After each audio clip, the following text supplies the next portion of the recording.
batho ba bantši ba e leng gore dilo tsa bona ga di sepele botse ba tlhoka go tsena phororo ke nngwe ya dilo tse e leng gore di dira gore batho ba ileng ba loya ke bo mama goba batho ba ileng ba loya ke bo papa he ba ka tsena diphororo ditlhare tsele tsa mamagao tsa gore o mmerekele o moahele ntlo o ska ba le bana di khona go fetoga lefela ka lebitso la morena Jesu Kristo wa Nazareta. Banna ba bantši gore ba ska ba le basadi ba seke ba nyala ba seke ba ba le bana ke di victim ba ileng gore ba phunyogile ka ra boloi ka ra di witchcraft tsa batswadi ba bona ke ba ileng gore ba thoma go ba le bana ka the age of 30 ho ya hodimo.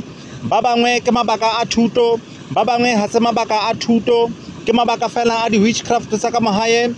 Ba bang e sa le di victim ba na le 40 years ha bana bana. Why? Because mama hao o nyaka salary ya hao hoba moholo wa hao o batla o mmerekele o batla hore o ska ba le motse. Batho ba bantši tshwantse ba tswe ko mo ba bona motho tshwantse a tswe ka hae a yo hira hoba a tlhome mokhukhu hoba a thome bophelo bo fya somewhere. Why? Because ha o ka se dire jwalo o tla phomella tsatsi le mama hao a tlhokofetseng o tla phomella tsatsi le papa hao a tlhokofetseng do molao amen.